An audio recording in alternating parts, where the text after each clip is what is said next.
사무엘 상하서 말씀으로 함께 보는 새날을 여는 새벽 말씀입니다. 저는 대전평화교회 강민 목사입니다.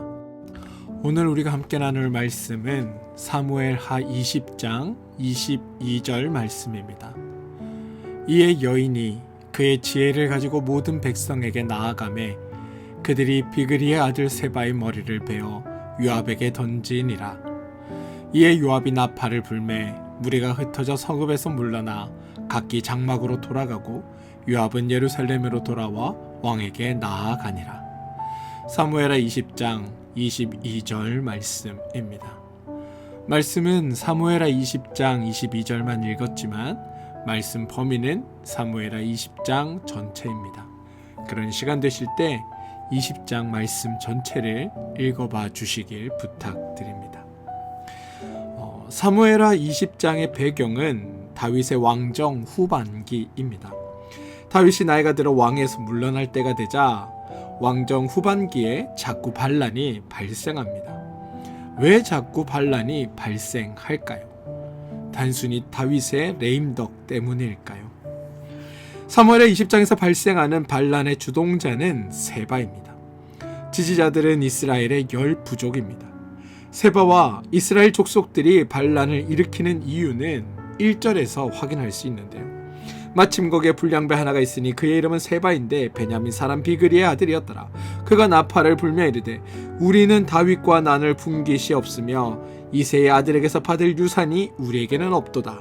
이스라엘아 각각 장막으로 돌아가라 하매입니다. 무슨 말이냐?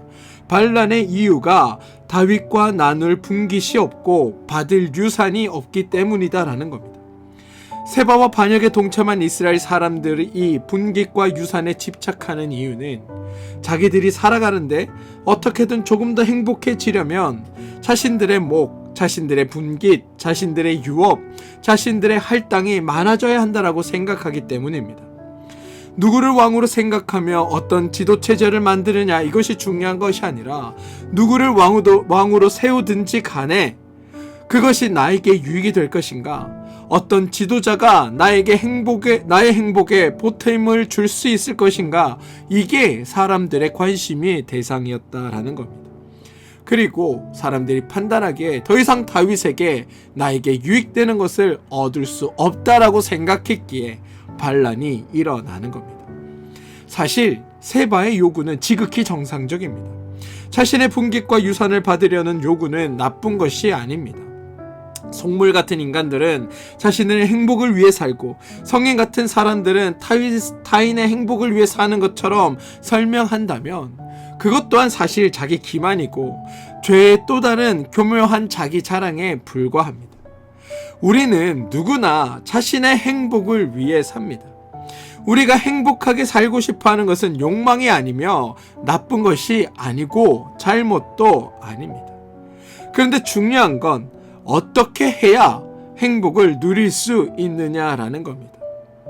성경은 인간은 당연히 행복하게 살아야 하는데 어떻게 우리 인간이 행복해질 수 있느냐에 대한 이야기를 우리 가운데 들려줍니다. 성도에게 인간의 행복을 위해서 사는 것과 하나님의 영광을 위해 사는 것 중에 하나를 선택하라라고 성경은 우리에게 강요하지 않습니다. 하나님의 영광과 우리의 행복은 상대적인 개념이 아니기 때문입니다. 하나님의 영광과 우리의 행복은 동등한 개념입니다. 우리의 행복 없이 하나님의 영광이 없고 하나님의 마음 없이 우리의 행복도 없는 겁니다. 오늘 이스라엘이 반란을 일으키는 근본적인 이유는 이스라엘 백성들이 사울을 왕으로 요구할 때 그 심정과 똑같습니다. 무슨 말이냐? 이스라엘이라는 나라는 하나님께서 세우신 신앙 공동체입니다. 하나님께서 세우신 신앙 공동체인 이스라엘이 하나님의 주관하심 아래 하나님의 원리로 하나님의 은혜를 나누는 삶을 포기합니다. 하나님의 신앙 공동체된 자신들의 정체성을 포기하는 이유는 간단합니다. 죄의 문제에 대한 원인을 잘못 깨달았기 때문입니다. 여러분, 하나님은 우리의 문제의 본질은 죄라고 말씀하십니다. 여기서의 죄는 윤리 도덕적인 죄가 아니라 하나님을 알지 못함으로 비롯되는 모든 것을 의미합니다. 우리가 행복하기 위해서는 죄를 이겨야 하고, 죄를 이기기 위해서는 하나님을 알고 하나님을 믿고 하나님의 심정과 하나님의 마음으로 살아야 한다고 이스라엘을 가르치셨습니다. 그런데 이스라엘은 하나님의 가르침과 전혀 다르게 생각하고 있는 겁니다. 이스라엘은 생각합니다. 우리가 하나님을 모른다고 알 만큼 안다. 문제는 죄가 아니라 나라의 체제가 문제다라고 생각했습니다.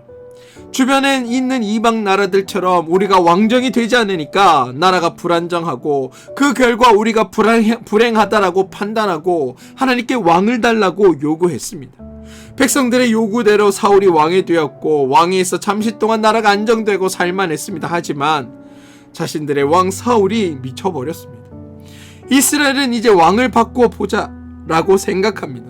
불행 중 다행으로 다윗이 나타났는데, 예쁘고 멋있고 준수하고 싸움 잘하고 노래도 잘하고 시도 잘 짓고 자기들이 보기에 너무 좋은 왕의 제목으로 여겨졌습니다. 백성들은 사울을 버리고 다윗을 왕으로 세웠고, 다윗이 왕이 되어 잠시 동안 나라를 안정시키고 백성들을 행복하게 해 주었습니다. 하지만 다윗이 나이가 들어가면서 백성들은 안중에도 없고 자기 자녀들에게만 관심을 갖는 것 같고, 나라는 점점 불안해지는 것을 느끼게 됩니다. 그러자 이스라엘 백성들은 이제 또 다른 것을 요구하고 있는 겁니다.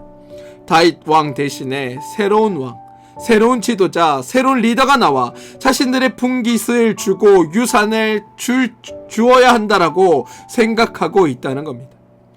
하나님은 이스라엘 백성들의 요구를 들어주셔서 사울도 세웠고 다윗도 세웠습니다.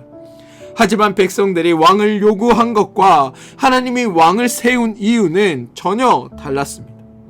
사울과 다윗은 전혀 다른 이유로 왕이 된 사람들입니다.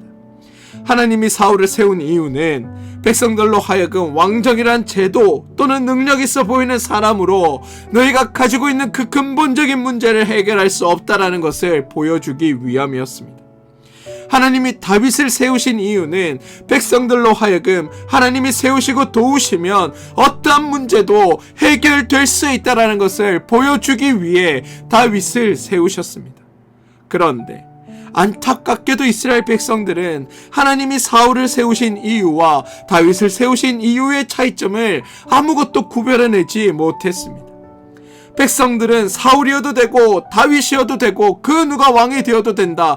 다만 나에게 분깃을 나누어 주거나 유산을 나누어 줄 수만 있으면 그가 누구라도 왕이 될 수 있다라고 생각하고 있다는 겁니다.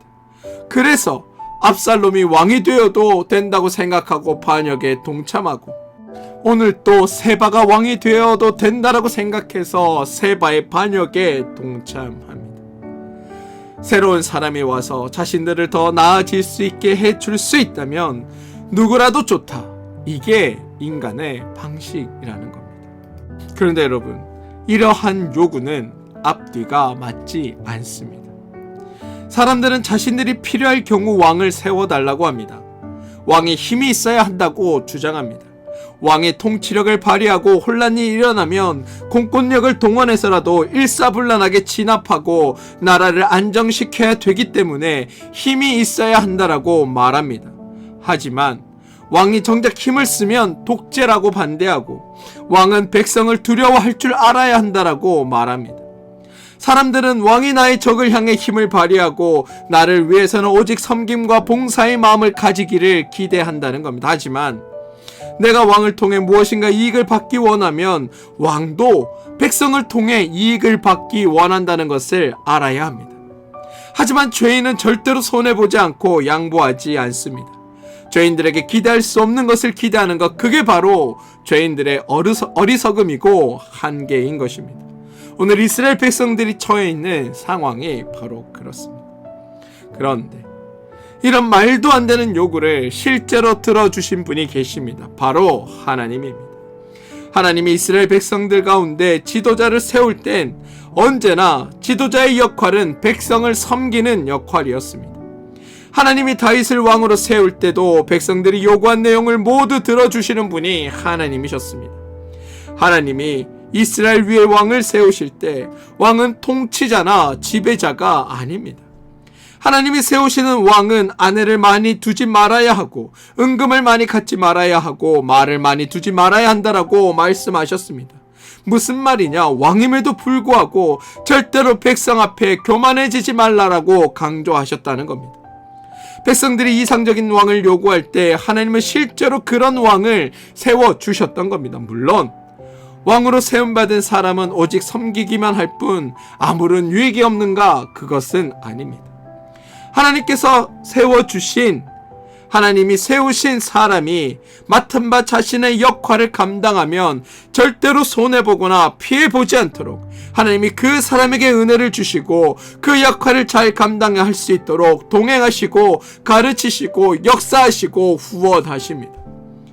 결국 하나님은 하나님이 세우신 사람을 통해 백성들로 하여금 하나님이 역사하시면 모든 일이 형통하다는 것을 알게 하시고 하나님을 배우게 하시는 겁니다. 다윗이 왕으로 세움받은 것은 백성들 가운데 하나님을 나타내며 백성에게 하나님을 알리는 역할을 행하기 위함이었습니다. 그리고 다윗은 그 역할을 초반에 아주 잘 감당했습니다. 그래서 하나님께서 나의 마음에 합한 자다라고 말하는 이야기를 듣기까지 했습니다. 그런데 다윗도 나중에 시간이 지나면서 그 역할에 실패하고 있는 겁니다. 여러분, 신앙은 한 번 성공했다고 그것으로 쭉 가는 것이 아닙니다. 하나님 한 번 만났다고 그것이 내 인생 전체로 쭉 이어지는 것이 아닙니다. 끊임없이 하나님 앞에 나를 비춰내고 말씀 앞에 나를 세워내서 나의 삶을 하나님의 뜻 가운데 살아갈 수 있도록 끊임없이 우리의 삶을 돌아보며 하나님의 사람이 되기 위한 노력들을 행해야 합니다. 그것이 없으면 우리도 다윗처럼 처음에는 하나님의 마음에 합한 자였다가 이제는 하나님께 실패한 자가 되고 마는 겁니다. 이스라엘 백성들이 하나님의 백성으로서의 삶을 살아가는데 실패합니다. 다윗도 하나님의 일하심을 드러내야 하는 역할에서 실패하고 있습니다. 저는 이러한 전철을 우리는 밟지 않게 되길 소망합니다. 다윗은 압살롬에게 쫓겨갔다가 다시 왕궁으로 돌아올 때 이스라엘 12지파 중에 이스라엘 부족 10지파와 유다 지파 두 부족이 싸움질하도록 충동시킨 장본인입니다. 백성들이 분열을 일으킬 때 다윗은 왕으로서 백성들의 화합을 중재해야 함에도 불구하고 왕이 먼저 백성들을 이간질시키고 분열시킵니다. 자신의 왕위를 유지하기 위한 수단으로 백성들을 분열시키는 것을 선택했다라는 겁니다.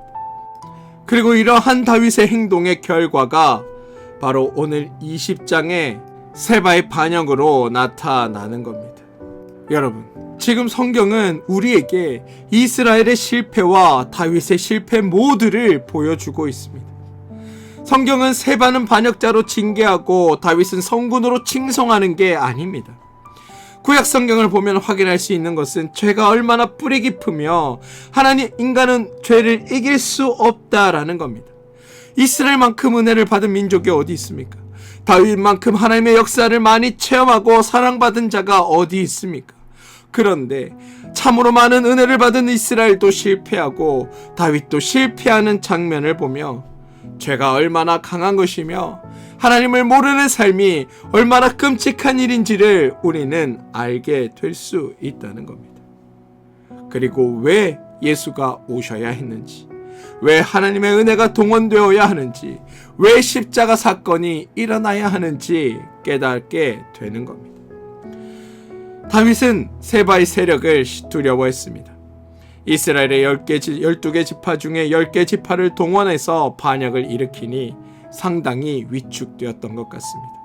그래서 세바를 진압하면서 동시에 자기의 측근이면서 골칫거렸던 요압도 제거하려고 했던 것 같습니다. 그런데 다윗은 자신의 방식으로 아무것도 해결하지 못합니다. 요압이 제거를 당하는 대신 자기가 세우려고 했던 사람 아마사가 반대로 제거를 당했습니다. 결국 요압은 군대 장관으로서 경거히 서고 열왕기상 1장에서 확인할 수 있는 바와 같이 아도니아가 반역할 때 선봉에 서게 됩니다. 다윗은 백성들 가운데 분열을 만든 장본인이었고 아마사를 죽인 장본인이었고 세바도 제압하지 못했습니다. 이렇게 다윗이 하나님의 의도와는 전혀 다르게 행동하며 백성들에게 하나님을 가르쳐야 하는 역할에 실패할 때 하나님은 다윗을 어떻게 대하시는지 우리는 잘 관찰해야 합니다. 하나님께서 맡기신 역할에 실패하는 사람을 미워하며 버리시는지, 아니면 하나님이 세운 사람이기에 그 사람이 어떻게 행동하든 두둔하여 주시는지 우리는 분별할 수 있어야 합니다.